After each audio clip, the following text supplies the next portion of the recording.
Hi there, my name is Kate Lira and welcome to Brazilian Cooking at Home.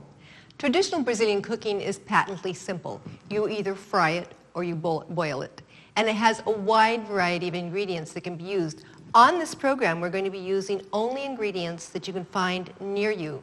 Some of the more exotic ones you can probably find in the Latin American market near you or a place that carries ingredients of African origin.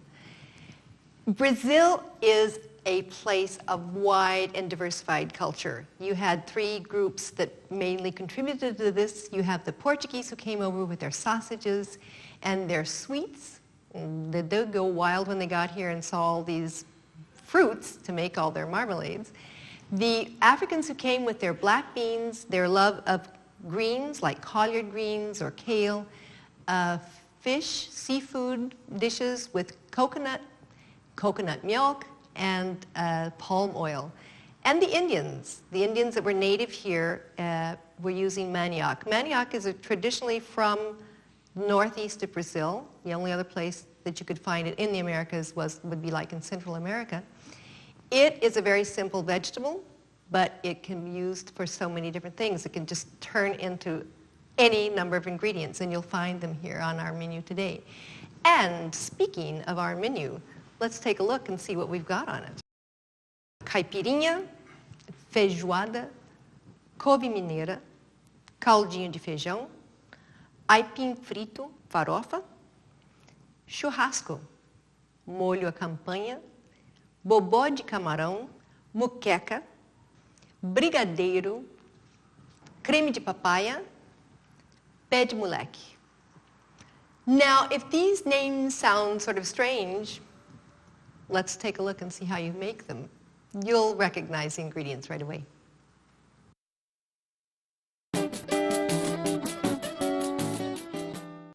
So let's make a caipirinha. If samba is the national music, then caipirinha is definitely the national drink. We're going to need sugar, cachaça, a glass that is strong enough to withhold the pestle, and lime.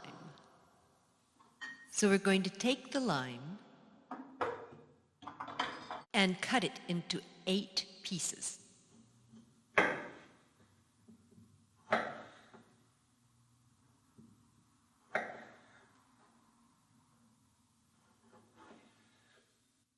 Put the pieces of lime into the glass.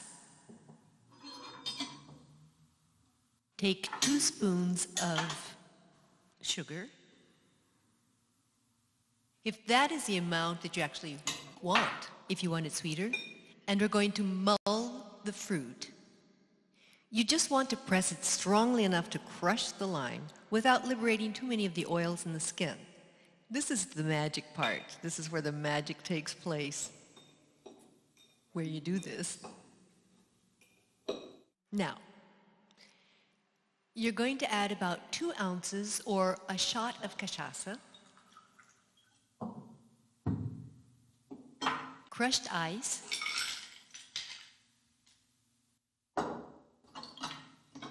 mix it, and voila, a caipirinha. Saúde.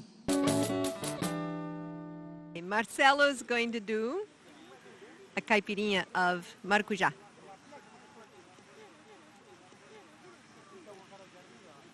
Você deixa todas as sementes? Sim, eu corto o maracujá por semente. Aí tem um esquema especial para fazer. Em vez de você amassar o maracujá, antes você bota esse é o jeito que eu faço, né? Bota um pouco de gelo.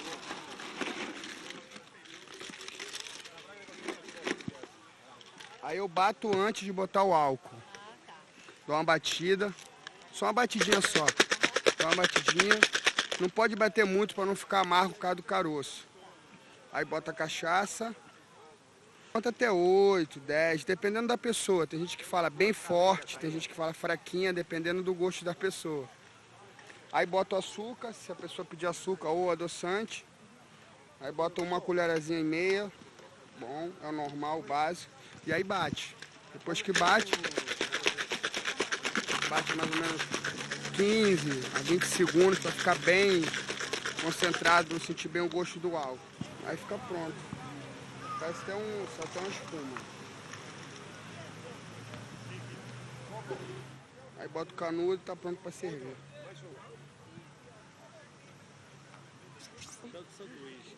É bom? Da praia de Ipanema. Não consigo nem falar. Muito bom, cara. Melhor que limão, porque limão é muito ácido. Ah. Okay, now we're going to prepare a very simple, delicious drink. This is pinga, sometimes called cachaça, but just, among friends it's pinga. A little shot glass. We're going to put in a little bit of honey.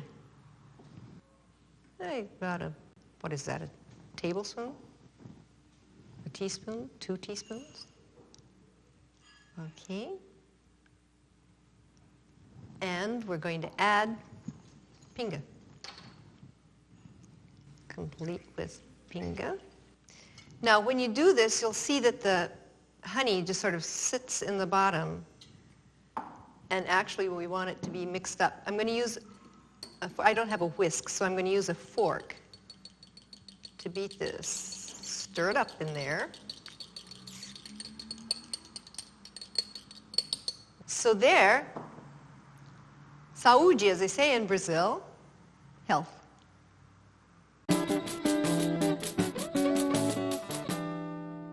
If samba is the national music and the caipirinha is the national drink, then we'd have to say that a feijoada is really the national dish. It reflects all of the major influences on Brazilian culture. You've got the black beans from the African slaves. You have the sausages from the Portuguese. And you have the farofa that's served with it, with the Indian influence, so present in Brazil. 4 cups of black beans. A teaspoon and a half of salt. You'll probably want more salt than that. 2 large chopped yellow onions. 3 to 4 garlics, chopped, diced up. 2 bay leaves. And now let's go to the meats. This is paio. It's a Portuguese sausage. These are ribs. Yummy. Bacon. This is like a dried corned beef. And this is dried beef. Okay. Don't forget that when you get ready to cook, you're going to want to throw out all the water on the beans, recover them with water. You're going to throw out the water that the meat has been soaking in and put it in with the beans. You're going to cut the meat in probably 3 different pieces, 3 or 4 pieces, separate the ribs, and put it in to cook. So you're going to have to leave your beans overnight soaking, 12 hours. There are other ways to do this, but really, for me, I think the best thing is to leave them soaking for completely covered. Don't forget that they're going to swell, so you can make sure you put in a lot of water. And then put them to cook. The beans, the onion, the garlic, what are these things called? Bay leaves, yes. Salt.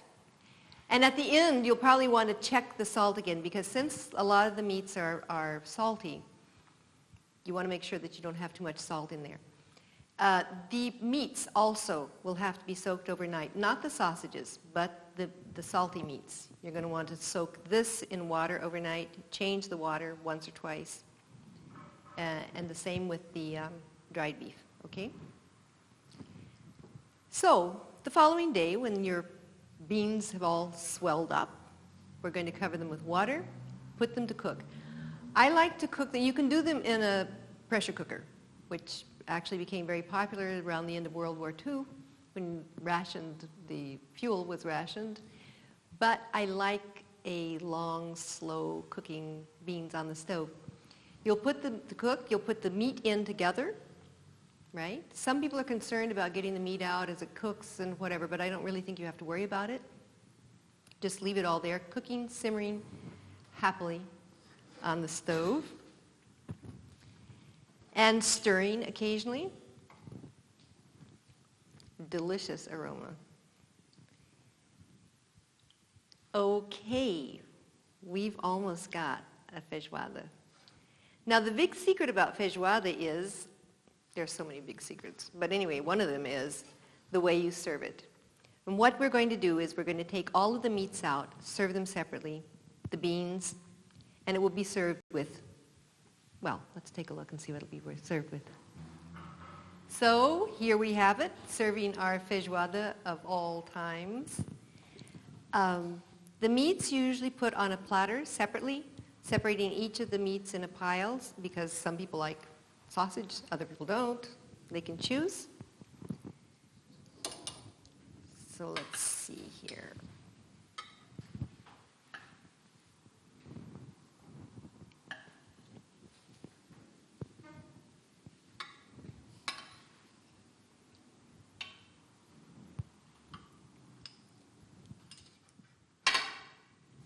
Some rice, white rice. This is usually served with white rice.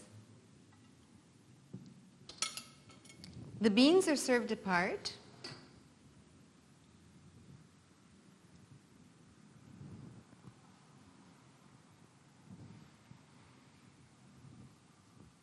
Okay. Our Indian influence, farofa.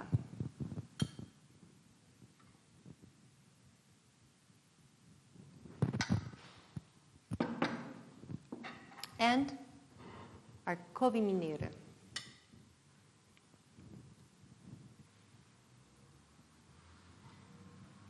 Now, traditionally and typically, you'll always serve this with some orange slices,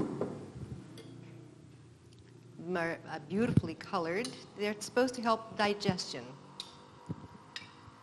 Okay, I personally think that the digestion, the very best digestive for a feijoada is a caipirinha ahead of time and a nap afterwards, preferably in a hammock. So, enjoy. Here we are at the Feira Nossa Senhora da Paz. It's in Ipanema. It happens on Fridays, therefore sexta-feira, feira. And I'm going to be buying some of the ingredients for our menu.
Me diga uma coisa, você faz feijoada?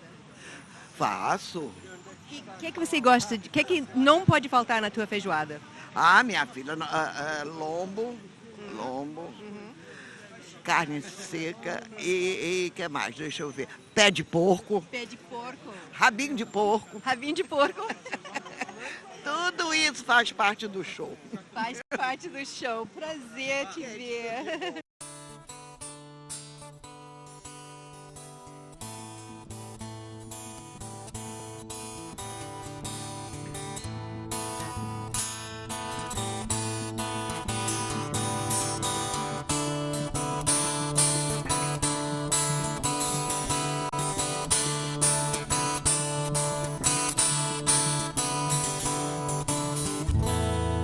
We're in the Praça General Osório, and I'm with the chef, Marcos Barbosa, who is originally from Ceará. He works at Casa da Feijoada, which, strangely enough, their specialty is feijoada. Escuta, Marcos, me diga uma coisa, o que é que torna o feijoada de vocês tão especial? A feijoada é especial, é um prato tradicional, né? É um prato tradicional, É tempero que a gente seleciona as carnes também, carne nobre, como carne seca, costela, lombo, carne de boi, linguiça, pai.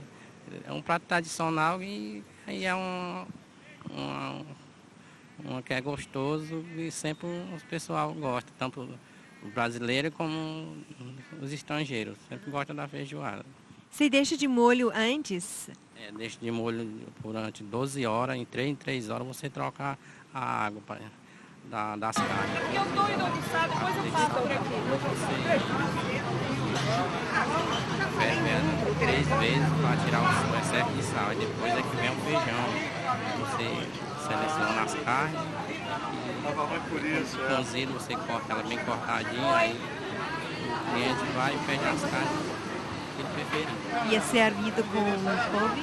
Couve, vem a aipim, tem a farofa, torresminho, Bom dia. Ah, você tá bom? Tem a couvinha mineira, puxada no alho, e o feijão, tem o caldinho. E tem a pimentinha também, de entrada, tem a linguiça frita também. As pessoas bebem o que com isso? As pessoas costumam beber caipirinha e batidinha de limão ou maracujá, de entrada. É uma petisca, tira gosto. Mas mais a caipirinha, sai muito caipirinha. E quanto tempo leva tudo, ele já montado? Cozinha, o feijão já está no fogo, as carnes já estão dentro. Quanto tempo leva mais ou menos para essa ficar? Vai depender muito da quantidade de carne que você for usar durante o processo. Porque se você usar muita carne, aí, por exemplo, para 100 pessoas, 150 pessoas é de 2 horas. 2 horas mais ou menos. Aí vai diminuindo. Se você bota para 50 pessoas, 1h30 já está pronto. E para 12 a 20 pessoas? 12 a 20 pessoas vai praticamente a 1 hora por aí. Você usa panela de pressão? Não. Não uso panela de pressão. Exato. Tá só na... E você tem algum segredo que você descobriu nesses anos todos sem fazer feijoada? Alguma coisa que você acha que deixa realmente perfeito? Você faz o tempero também depois, você tempera? O tempero eu refogo a cebolinha com alho e boto o louro e o bacon. Aí, depois tudo dourado, eu puxo, bato no liquidificador, aí tempero o feijão com a feijoada, aí dá o sabor. E também é uma coisa que você tem que fazer você tem que ter força de vontade de fazer com amor e aquilo que você gosta, aí sai mais gostoso ainda, entendeu? Então, o segredo é você acrescentar um pouquinho de amor, é isso? Marcos, muito obrigada, tá? So let's prepare caldinho de feijão, a little bit of bean soup, which is usually served in small glass like this, and it's great as an entree or during a cocktail party or at the end of an evening when you're trying to fight off a hangover. Black beans and rice are a staple of Brazilian diet. Little kids will eat it at lunch, people will eat it at dinner. It's just a very common thing. You can do a very easy bean soup. You cook the beans, a cup of black beans, chopped onion, 1 bay leaf,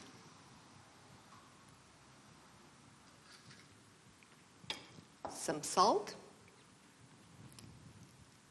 For a cup of black beans, you can use like 5 or 6 cups of water, and it'll take about 50 minutes to cook on top of a regular stove. Or you can use the panela de pressão, a pressure cooker.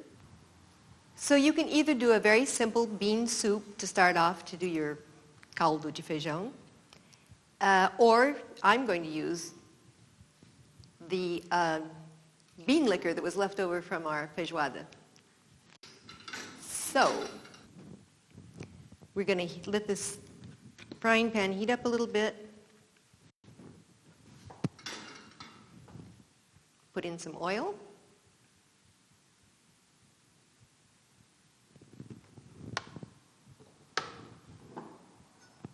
And when this gets a little hot, I'm going to put in some garlic. Smells great. Onion.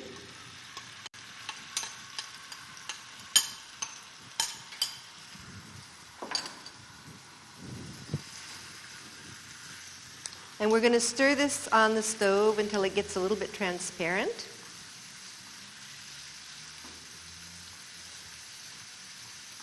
Actually, until it gets quite transparent. I'm going to ladle in a couple of ladles, right? Black beans with juice, maybe 3. Looks good. I'm going to mix this up, stir, mash up some of the beans. I'm going to put it into the blender.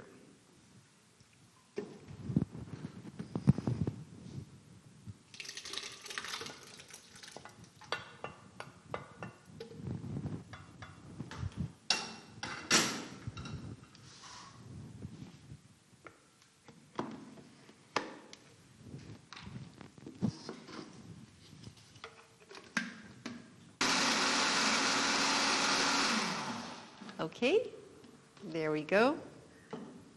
And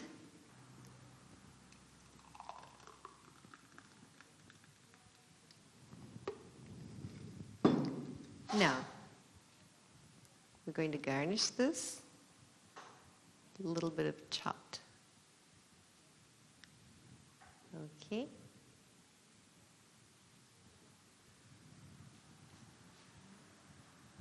Caldinho de feijão. Let's make some aipim frito. This is aipim, also known as manioc root, also known as cassava. When the Portuguese settlers arrived in Brazil, in the northeast, this is a tuberous vegetable that the Indians were using. It is a starch, very starchy. It's slightly more starchy than a potato, and much harder than a potato, much more fibrous. So we're going to cut off the peel.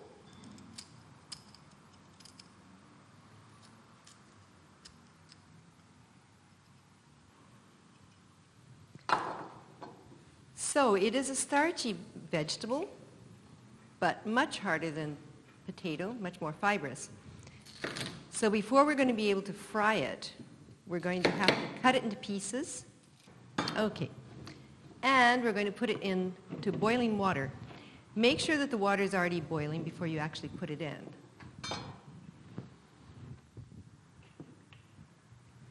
Go.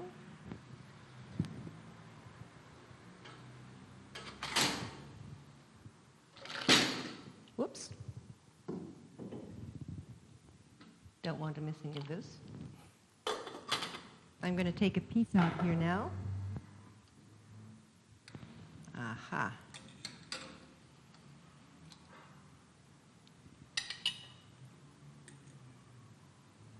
There. Before I take the rest of this out, I'd like to show you. In the middle here is a fiber that you're going to want to remove before we continue and fry it. Okay? So remove the fiber, cut it into the size pieces that you'd like. Probably better let it cool off before you do the rest of it. And then we're going to fry it.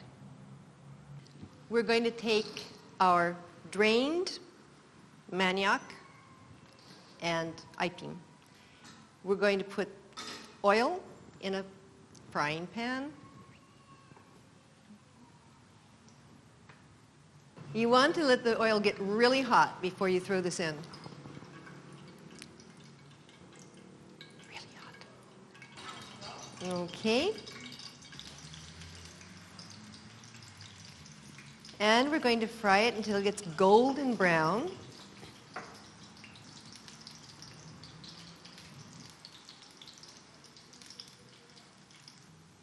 Nice, crisp, crunchy, brown. Golden. So we'll get some of the excess of this off with paper towel. And those of you who aren't on a salt-free diet can add a little salt. Great to munch on with your caipirinha, even. E você explica para mim como que você faz para escolher aipim? Aipim? É, quando tiver com a casca saindo, ele tá bom. Quando estiver tocando a casca, aí procura olhar no fundo. Vou lá te Ó. explicar lá. Oi. Dá licença. Aham. Aipim no fundo, você vê pela raiz, ó. Porque como é que ele tá todo bom. Aqui começa a ficar preto, não tá bom. Se ficar preto, não tá bom. Quando tiver a casca soltando assim, esse é o macio. Coisa boa da terra. Aipim. É, porque ele se descasca quase sozinho, né? Sim, praticamente. Poucos minutos dentro da água ele tá Quanto minuto na água? 5 5? minutos dentro d'água? 5? 3, 4. 3, 5 minutos no máximo. Coisa boa. We should have Da bought terra. Qual é o seu nome? Fabiano. Fabiano, obrigada. Nada, foi um prazer imenso. Estamos aí, qualquer coisa que puder nos servir, estamos aí. Tá bom. Okay, so let's make a churrasco. If you ever go to churrascaria, you're going to see maybe 12 to 15 different types of meat, but we've decided to use picanha, the queen of all churrasco meats. Very distinct taste, very simple. The Brazilian churrasco, which is the closest thing to what we would understand as being a barbecue, is patently simple, but there's a reason for everything. All we are going to use is rock salt. Do not, under any circumstance, use fine salt. You have to use rock salt, otherwise you'll be pulling all the moisture out of your meat before it's even cooked. Okay, we are going to spread rock salt on both sides of our meat. By the way, this is this is a top sirloin. This is a rump roast. It's cut differently in Brazil. Portuguese, when they came over, it's called muscle boring. And it will come out in a large piece, triangular shaped. One of the differences between Brazilian beef and American or European beef is American and European beef is more marbled. Brazilian beef is less marbled, but it has a thick, fatty cover. So now we've got it covered with the rock salt. The rock salt is thick enough that it's not going to actually pull off any of the moisture from the meat, okay? So we're going to take these three, put them together, and set them up fat side down on our grill. Okay, and we'll let that sit there for a while because what we want for the fat to get really toasty and sort of drain off there a little bit. It'll be very, very much tastier. If you don't do this, it will be undercooked and kind of rubbery, not appetizing. So we want that to toast there. We'll keep an eye here on this fatty part. This should take about 7 minutes, and it looks to me like it's just about time to turn the beefs on their side. Okay? So let's do that.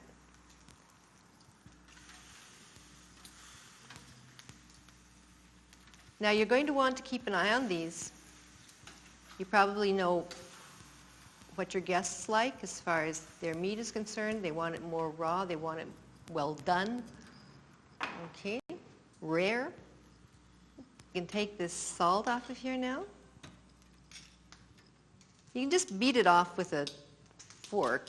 You want to try and get all the excess salt off of there.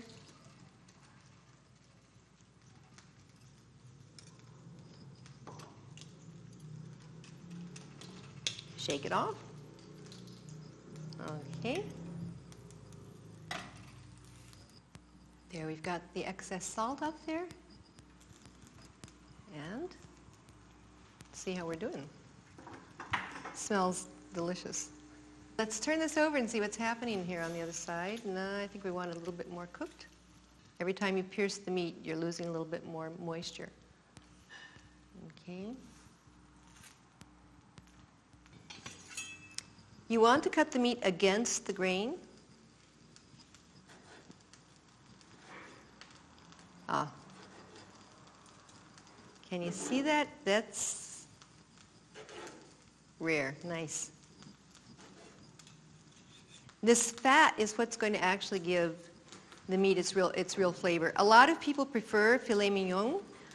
Filet mignon is soft, but it doesn't have any particular character as far as taste is concerned. This is probably one of the best and the tastiest meats that you can do in a churrasco. call it picanha. And there, we're going to put this on a plate with some molho campanha.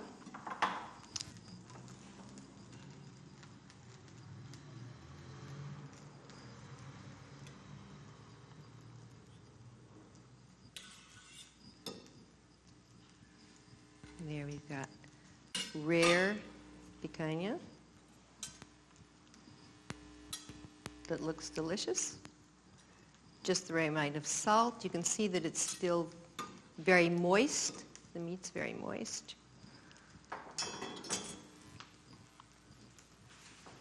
Okay.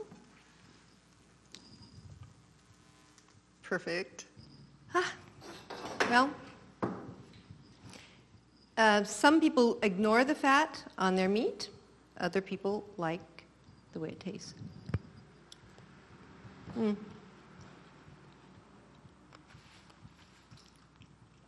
Just the right amount of salt. Perfect.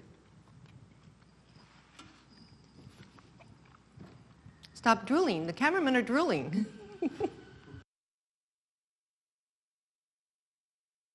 Now I'm going to prepare a molho à campanha. This is really usually served with meats, chicken, great for churrasco. It's great even with feijoada. It's a vinaigrette, very simple to do, really was great. And I was actually going to make some to serve with my meat, but unfortunately, it seems that the vultures have attacked it, so we'll just get rid of that.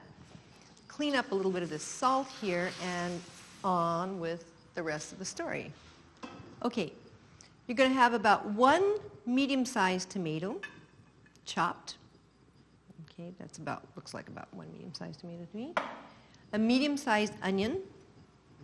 All of these ingredients will be about the same. You can use a red onion, a chopped red onion if you want, but normally in Brazil they use white. And a chopped green pepper. We're using green and red pepper because it's just beautiful color. I'm going to put in here about a teaspoon of salt. Now I'm going to put in here the same amount of vinegar as I put of oil, which for a vinaigrette might be a little bit too vinegary for some people. Okay, vinegar and oil, same amount. If it is too vinegary, what we can do is cut the vinegar taste with a little bit of water, okay? Just a couple of tablespoons of water, 3. And we'll just put that in the refrigerator and wait, let it marinate for a while, and then we will serve it with our meat that fortunately I was able to save. Okay, there you go. This is so delicious. It's great with chicken, it's great with meat, it's great with fish. And there you go. Churrasco. Picanha with molho à campanha. Delicious. Try it. We are now on Ipanema Beach in the presence of the best, most well-known churrasqueiro, barbecue man in Brazil, who is Uruguay. Uruguay, ¿cómo va você? Todo bien. Todo bien. ¿Y usted es de Uruguay? Sí, soy uruguayo del departamento de Canelones, al sur de Montevideo. Sí. ¿Y hace cuánto tiempo estás aquí? Ya 26 años, en la playa 25. Muy bien. ¿Y tú haces esto todos los días? Sí, dentro que el sol exista, ¿no? Cuando hay sol, venimos a la playa, de eso es lo que vivimos, lo inventamos, aquí, bueno, y felizmente a los carioca y a los turistas les gustó lo que nosotros hacemos, el sándwich de chorizo, sándwich de pollo y de carne. Y bueno, y un molio que acostumbramos nosotros a hacerlo en el Uruguay cuando tenemos churrasco y bueno, esa idea la colocamos aquí en la playa. Muy bien. Dicen que los sándwiches de usted son los mejores. Es increíble. No, bueno, porque tiene hasta ómnibus de turistas que se quedan acá solo para venir para comer aquí. ¿Se lo muestra para mí cómo se hace ese sándwich? Claro, cómo no, ya le vamos a hacer uno y también que esperamos que lo experimente, que lo pruebe. Sí. Está bien. So now he's going to show us one of his favorite sandwiches. I tell you, I'm not kidding. This is a man that tourist buses stop on the beach to come and see his sandwiches. He and his wife are both from Uruguay. They do these sandwiches out of meat, all kinds of meat, also with chorizo, with sausages, and a special sauce. And they have become like world famous churrasqueros. They're right here on the beach. We'll try it. He's going to take fresh bread. This is, you can get this in any bakery in Rio. And we're going to do picanha. Oh, this looks delicious. Which he's going to cut nice and thin. Not only is the meat very good, but I think one of the big secrets is in the sauce. And as with all cooks, he's got his own secrets. Some of these have come from Uruguay.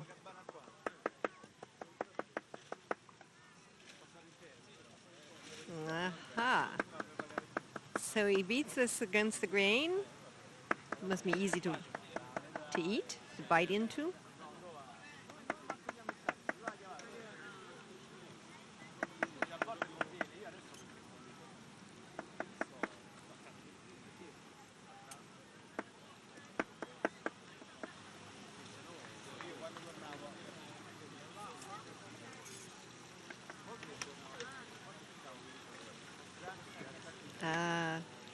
E essa cebola já é cozido, né?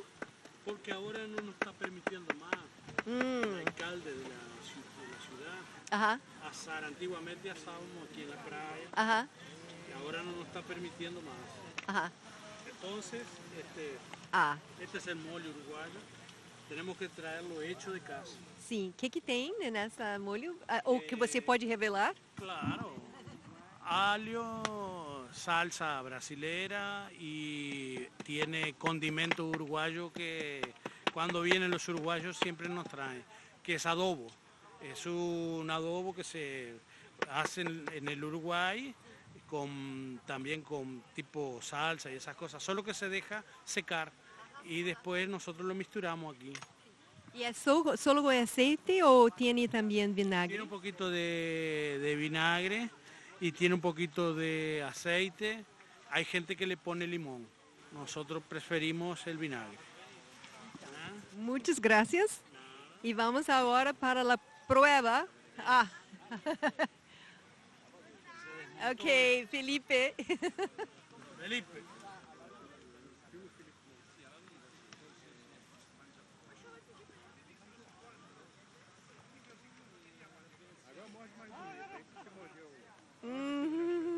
Vai lá, formigão.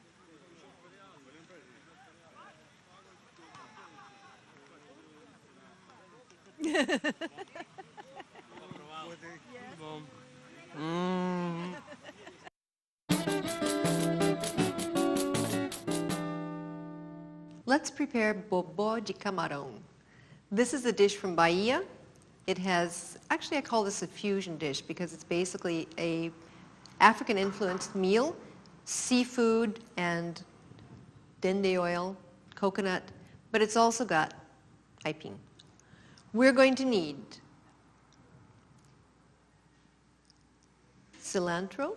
We're going to want chopped onion, 1 large chopped onion, palm oil, we call it azeite de dendê, palm oil, it's an African influence. Well, coconut milk. Again, your African influence in this dish. 1 large chopped tomato. Okay. Some salt. A little bit of this pepper is called dedo de moça, and it is delicious and slightly hot, so we'll sort of see how that tastes. chopped garlic, diced garlic, okay? Cleaned, deveined shrimp, okay? Aipim, cassava. We're going to use some pimentón. This has already been chopped up. Ta-da. Chopped pimentón. Okay. So let's roll up our sleeves and get to work. We're going to take our manioc root. Now we're going to heat some water on the stove. And when it starts to boil, we're going to cut that down just a little bit more, but when it starts to boil, we're going to throw it in and cook it probably for about 20 minutes. I don't think it'll take much longer than that. Putting a little bit of garlic here on the shrimp, okay? And we'll just sort of lightly toss that for the shrimp to go absorbing this nice garlic flavor. Okay, there we go. Let's cut our aipim. For this recipe, we're going to probably use, I would say, 2 pounds of aipim. A little more, a little less, a kilo. Now, let's let that cook. This will probably take about, I'd say, 20 minutes. You can just keep checking it with the tip of your knife or a fork. When it enters easily, it's cooked. Okay? Good. Now we're going to put this into a blender.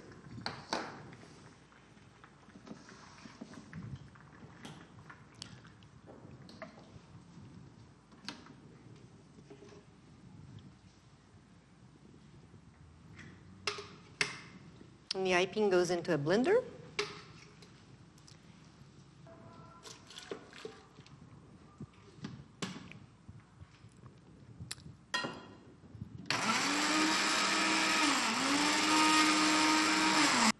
Let's just check and see what kind of a texture we've got here. There we go. This should be just fine. Okay? Now we're going to set this aside. We're going to set this aside and prepare the rest of the ingredients. Okay. There we go. Okay, now we've got our dried pan. Turn on this here. Let's let this heat up a little bit, and we're going to put in, palm oil.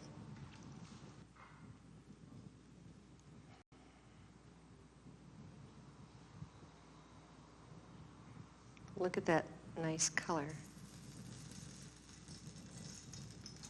There we go.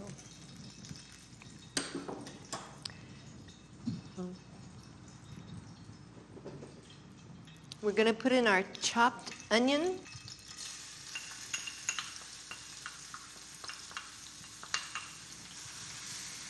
we'll put in a little bit more onion.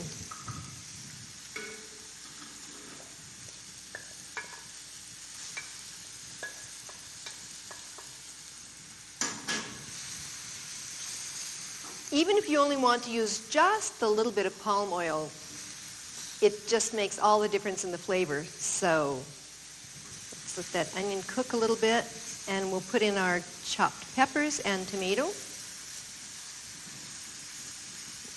Isn't that a delicious color?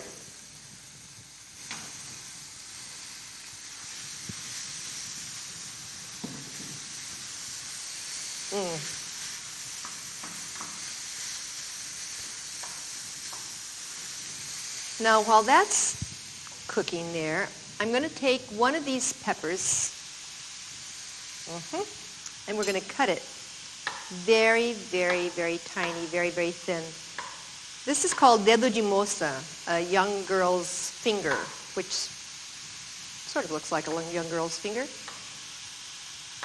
And it can be pretty hot, so you'll kind of have to measure, you'll have to kind of go by taste. Okay. And we'll throw that in there with this, so it'll mix with the pepper, the onion, the dende oil, palm oil. Okay, and when that starts getting cooked down a little bit, I'm going to throw in the shrimp. I'm going to wait till this is pretty much cooked before I put in the shrimp so that they won't overcook. Don't forget that you've got your shrimp sitting here with this garlic, soaking up the garlic taste. We have our pan of ipine paste. It's turned into almost a paste over here. I'm going to put in just a little, I'm going to put in a little tad of salt, and then we kind of check this out later.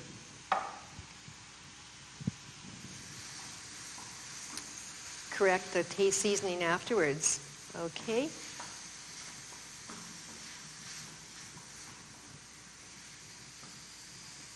Okay, I'd like this to get just a little bit more tender before I throw in the shrimp. Garlicky shrimp. I'd like to put that in there without this extra water here.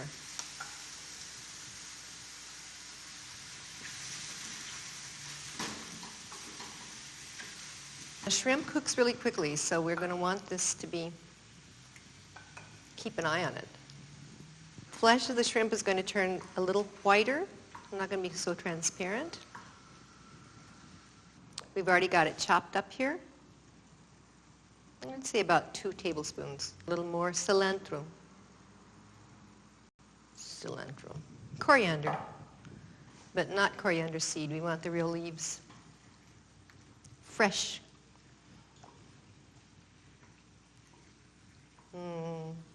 Yummy. Let's take our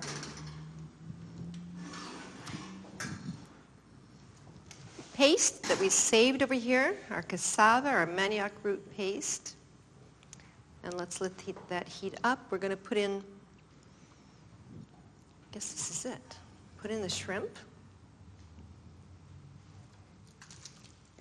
the dende oil. You're going to see this is going to turn into a beautiful color here.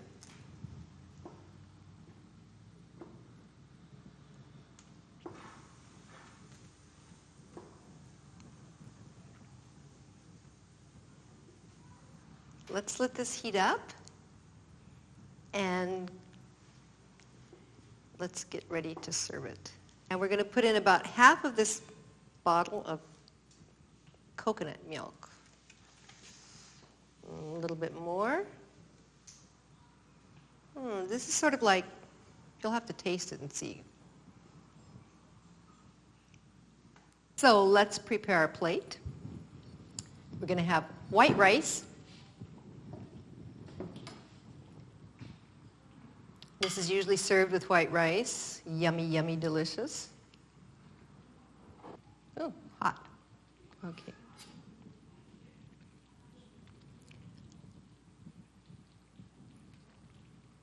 There's a beautiful shrimp.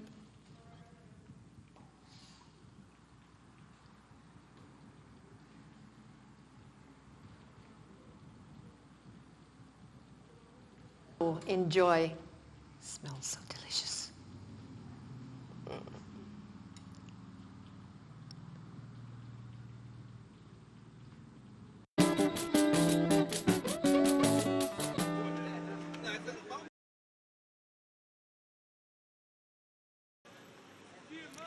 Qual o seu nome? Jorge. Jorge, você daria uma mini entrevista para mim com os nomes de tudo que você está vendendo aqui? Maravilha. Essas 3 qualidades aqui são dedo de moça, né? Essa outra aqui é a cambuci, dedo de moça, essas 3 qualidades. Cambuci, pimenta de cheiro, tá? Uma pimenta de cheiro também chamada pimenta rabaneiro. Ali pimenta café com pitanga. A outra aquela lá tem a chamada pimenta bode. A outra de lá também é rabaneiro vermelha. Outro tipo da pimenta bode, aquela amarela. E a bode vermelha e a bode verdadeira, que é a primeira. As de lá são malagueta. Tá? Então, sempre diferente. E para você preparar essa que você acabou de fazer agora com malagueta? Isso aqui eu eu engarrafo ela, lavo com vinagre, depois eu pego um tempero misto que eu faço aqui, com sal e boto nela. Aí agora leva uns 15 dias para poder ficar, já começar a dar sabor. Ela vai passar por uma fermentação para depois chegar no ponto. Que outros temperos que você coloca ali? Esse tempero ele é preparado no tempero baiano, que eu coloco uma pitada de cada coisa. O que eu acrescento mais é a pimenta do reino e o cominho. E faço aqui, passo na máquina, fica um tempero bom. We're going to do some fish, white fish fillets, sliced here, tomatoes, green, and just for color, we've got all these little colored bell peppers, onion, also sliced, our tomato, cilantro, coriander, some salt,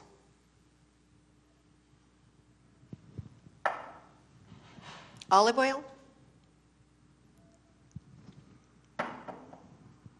coconut milk. We're going to use about 1.5 cups of coconut milk. We're going to be using some dende oil, palm oil, about 1/2 cup. Not all of this. The juice of 1 lemon, okay? Garlic, about 3 cloves of garlic. Diced up, minced fine. Pepper.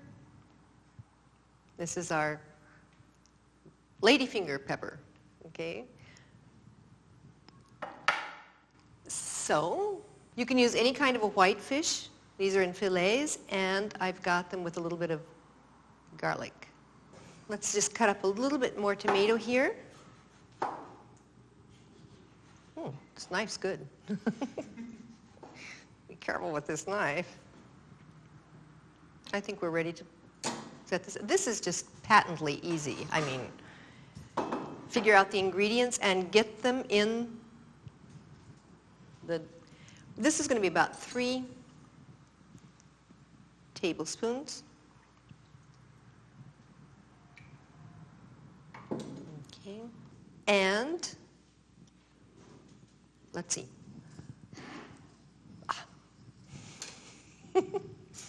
Let's put in the garlic. This is about 3 cloves of garlic, I'd say.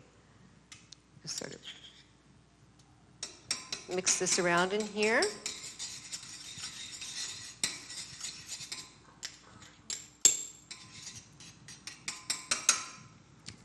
Now we're going to take our pepper, our ladyfinger pepper. I've already taken the seeds out of this one, okay? So the seeds are what will make it really, really hot. Let's just chop this up.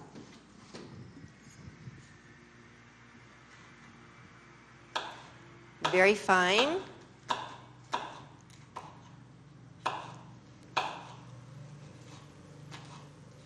This is going to be here in the bottom, but as it cooks, the juices are going to rise, and this will be sort of blended throughout the whole dish, okay? Okay. Well, I think we're ready to start putting it together. We'll put in some tomatoes around here on the bottom. We've got the colored ones here to make it pretty. And now a layer of fish.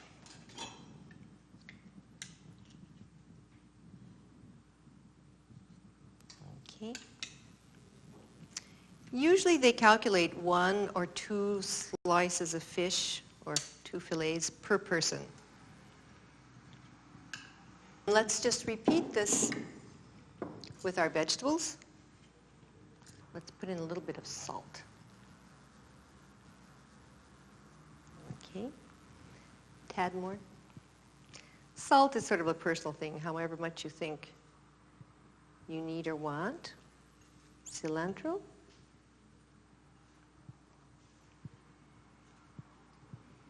We're going to pour over our lemon juice.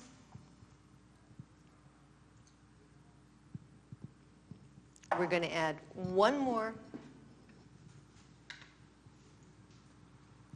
layer of fish.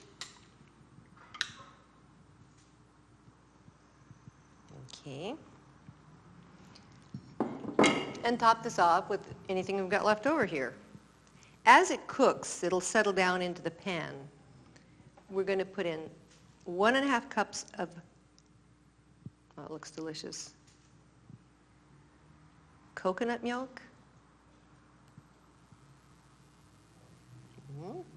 And about 1/2 cup, which will not be all of this, about 1/2 cup of dende oil. And put it on the fire. So we're going to put this on the stove. We'll leave that fire up a little bit, but in a little bit, as we start to hear it, we'll turn the heat down. This will take about 20 to 25 minutes. I'm going to turn that heat down because we don't want it to burn. And let's take a look and see. Yummy. Okay, I think maybe 10 more minutes, maybe 7. So our muqueca de peixe is ready, and we're going to serve it.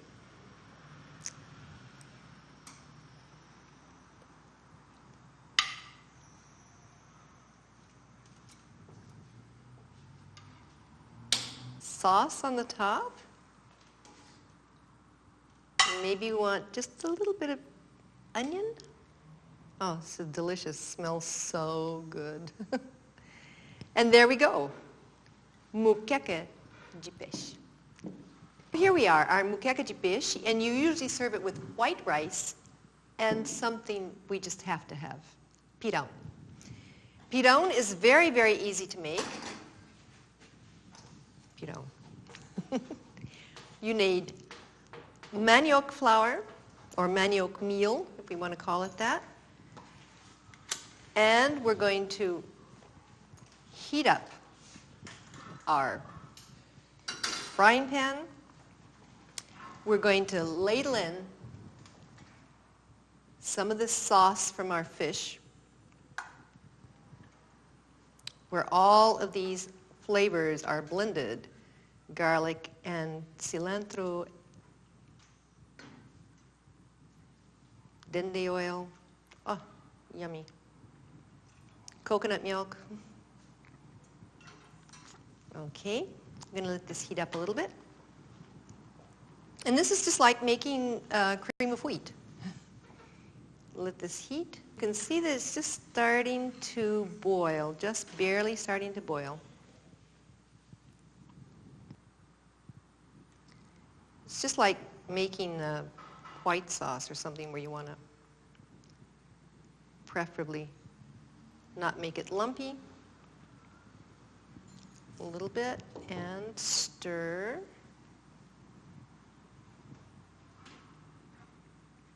You want to adjust the heat so it doesn't get too hot and doesn't cook too fast.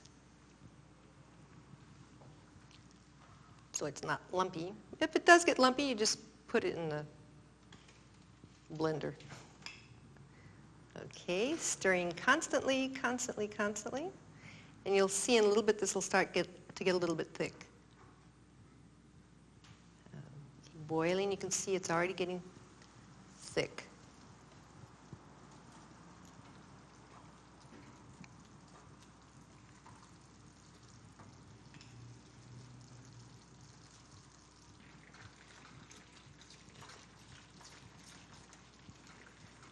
Let's serve this.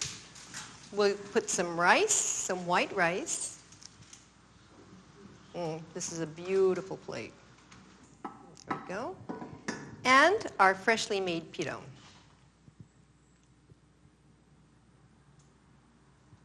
Look how beautiful those colors are. There you have it. Muqueca de peixe, pirão, white rice, delicious.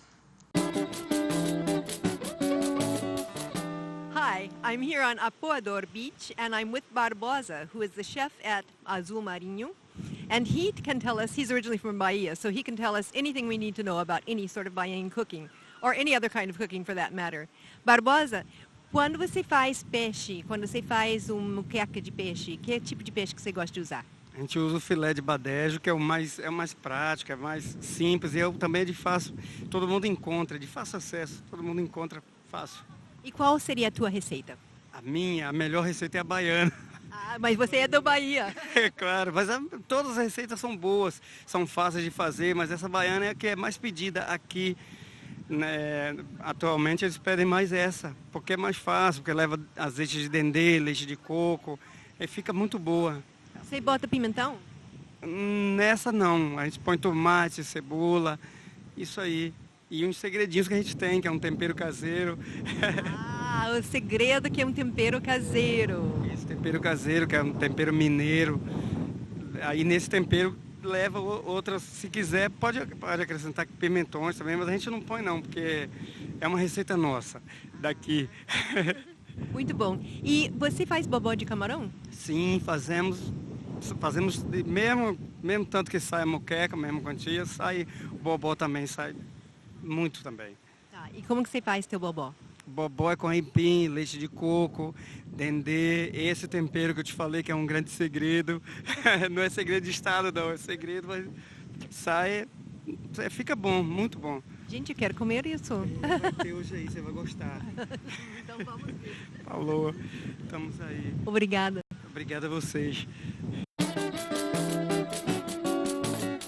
We're going to fix brigadeiro. Brigadeiro is a sweet that's usually served at children's birthday parties. It is so good and so easy to make. You're going to take a can of sweetened condensed milk, okay, powdered chocolate, any kind of chocolate that you like, maybe preferably not with sugar because you're only going to have sugar in the milk, and butter. So let's get to the fire. You're going to take a spoonful of butter. Okay. This is a very handy utensil, this right here. This is a wooden spoon, and you really can't cook in Brazil if you don't have a wooden spoon. Let this melt.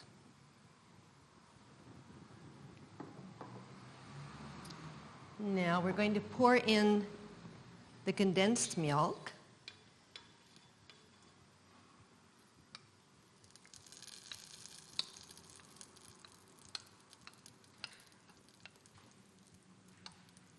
Stir, stir, stir.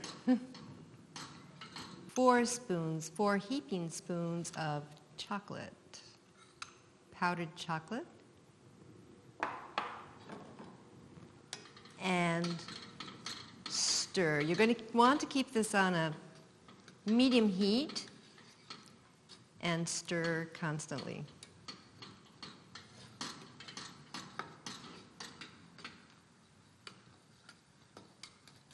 You're going to want to keep stirring this constantly so it doesn't burn, just until it thickens. There, we're getting to the point now. Okay, make sure that it's cooled off completely. I'm going to put a little bit of butter on my hands so that it doesn't stick. And roll it into a ball.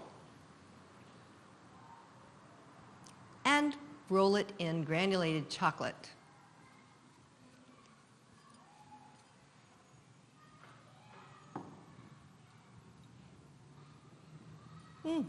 Yum. Actually, when people do these, some of them can't even wait to roll them into a ball and just,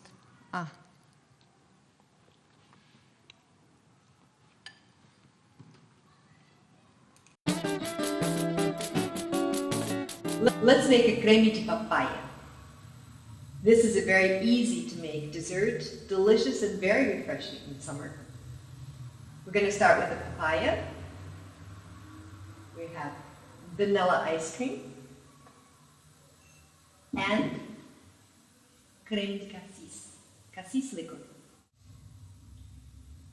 So, got the papaya, and we're going to remove the seeds and the peel and cut it into pieces. And we're going to put it in the blender. We'll add a big scoop of vanilla ice cream.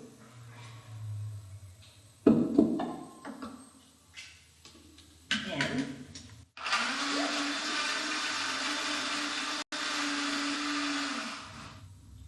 all right.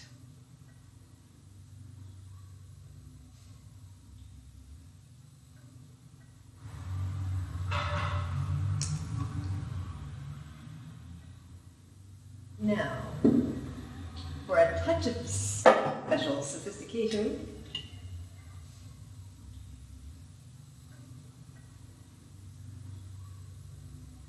that was easy.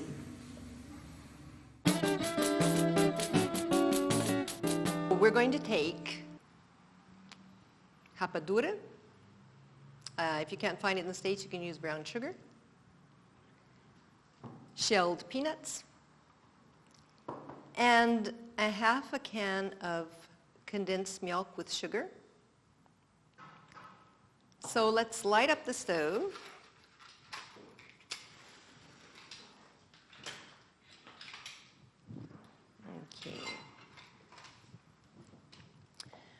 Okay, we're going to put in the rapadura.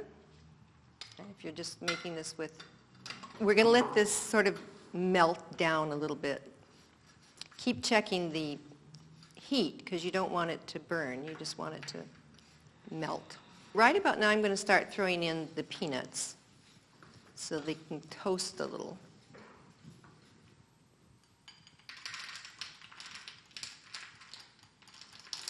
If any of you have ever made peanut brittle, this is very similar. They say that you can use some bicarbonate of soda, but actually it'll come out just the same if you don't. You can use a little bit of bicarbonate of soda, but if you don't use it, it won't make any difference. You don't add any water. If you add water, the sugar will crystallize and become very, very hard. This is one of the things that makes Brazilian pé de moleque different from peanut brittle. Ah, it's delicious. And now if you add condensed milk,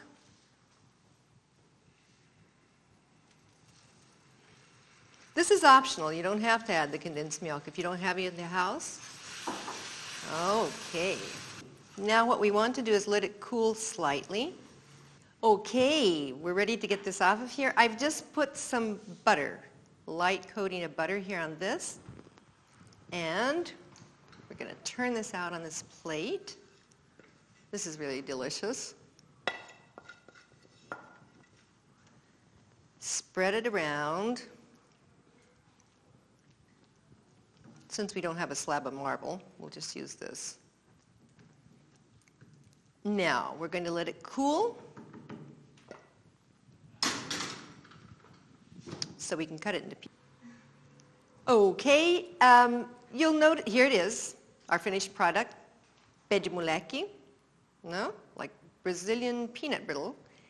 You'll notice that this plate is smaller because actually my film crew thought they ought to try it out first, so glad you got a chance to see it before everyone ate it.